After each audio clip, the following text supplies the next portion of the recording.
Manchester United fans, come closer. Imagine hearing this at the beginning of the season. Michael Carrick would come in as interim manager, win more games than Ruben Amorim, push United even to Champions League football, and then suddenly make players look alive again. Many of you will laugh, right? Yes, I know you will laugh. But today, that's exactly what Manchester United is all about. The big question is, should Manchester United stop searching and just give Michael Carrick the manager role? What do you think?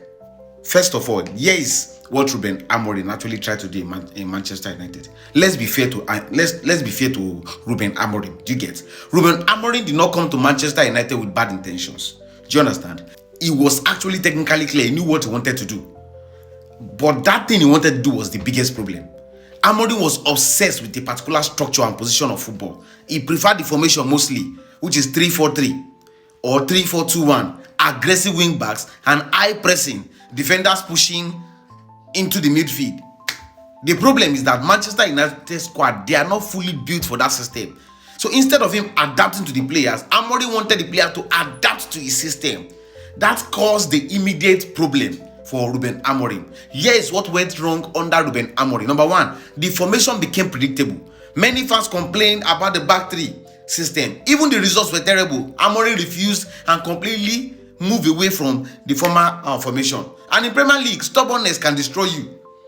Teams already knew what United would do. They knew how United wanted to build. They knew how wing backs would move. They knew where the spaces were, where the Amad Diallo is and Dallo. They know how to isolate the midfield.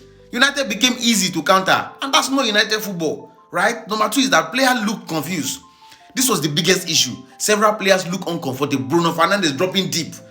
Mainoo looked restricted on the bench if Rashford was sent away. Many defenders looked, exposed constantly. Instead of playing naturally, players looked like they were overthinking every movement. Football became dangerous where players were just reacting. They were not reacting naturally. They were suffering. Number three is that there was dressing room pressure. Reports later suggested that there was pressure in the environment, Old Trafford. And honestly, managing United is different from managing any other club in the world. The media pressure can destroy you as a manager. At one point, even pundits started saying Amorim looked stubborn and unwilling to adapt. It was not easy for him. Number four, results were not justifying his sternness and stubbornness. And football is sometimes like that. If results are bad, pressures become unbearable. Under Amorim, United struggled for consistency. They got knocked out early in any competition. Every competition got knocked out. When we even got to the final, we got knocked out. We dropped too many league points. We looked disconnected tactically. Report says his Premier League win percentage became one of the worst in recent United history. And eventually, the board pulled the trigger. They fired him. Now, here is where Michael Carrick came in. He came in, right? Fans started to have expectation again. Nobody expected this turnaround because his first game was against Man City. But Carrick came in quietly. No big speeches, no tactical revolution, no ego, just pure football. United football as we know it. And immediately, the players started looking comfortable again. Bruno Fernandes, Mainoo, everybody started looking comfortable again. Here's what Michael Carrick changed. Number one, he simplified everything. This is the biggest thing Carrick did. He stopped overcomplicating football. Instead of forcing one rigid system, he started adjusting based on opponents. Sometimes we play 4-2-3-1. And sometimes we play the back three. Sometimes we are pressing high. Sometimes we are controlling possession. Sometimes we are giving the opponent possession. Even Gary Neville noticed it. He noticed what Carrick was doing occasionally. That Carrick is borrowing some tactical setup from Amorim when needed. That is intelligence. Great managers supposed to adapt. Another thing Carrick did was he restored confidence. You can literally see confidence in players like Bruno, like Mainoo, like Casemiro. Right? Bruno looked like he's more free. Mainoo begin to play like prime Messi. Casemiro looked like a reborn. Attackers were feeling it again. Football is psychological. When players trust their manager and want to play for their manager, performance begin to improve instantly. He also improved key players. Now, this one is a very important part because a great manager must improve players. Under Michael Carrick, several players improved massively. Mainoo receiving the ball from the back, driving into space, breaking lines, and just surviving defensively.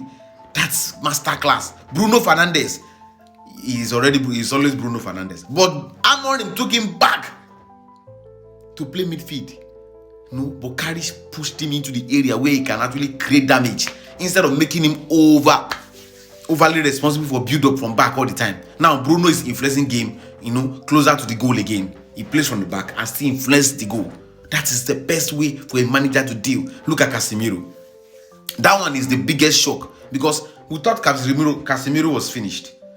But Casemiro is now looking more important again. Look at the leadership, the goals, the positioning, the energy. Each teammate publicly praised how important he has become under Michael Carrick. What about Benjamin Sesko? Yes, praises to Amorim for bringing Sesko. But now Sesko has exploded under Carrick. His movement improved. His confidence improved. And he publicly backed Carrick for the permanent job. Yes, Sesko backed him. That's to tell you that the player believe in him. They believe in Michael Carrick. Right? This is the biggest difference. Now, the biggest difference between Amorim and Carrick is this. Carrick understands Manchester United. Once he plays at Manchester United and he understands United. And now, I know some people hate hearing this, but it matters. He understands pressure. He understands expectation. He understands defense. He understands the dressing room. He understood the Manchester United culture. Sometimes, tactics alone are not enough at Manchester United, bro. You need emotional intelligence as well. Carrick has that. Why some fans still doubt him? Now, to be fair, not everyone is convinced yet. Yes, not everyone is convinced that Michael Carrick should be given the job. Others are arguing that Ruben Amorim actually laid the foundation. Yes, me, I also said that before leaving. Honestly, that's fair because football is never black and white. Some of Amorim's signings and structure that he kept, sending Garnacho away, Anthony, even Rashford. You understand what I'm saying? So Amorim laid the foundation. Carrick is the one that is now succeeding with the foundation. Right? So now, to the $1 million question. Should United give Michael Carrick the job? In my opinion, yes. 100% yes. And here's why.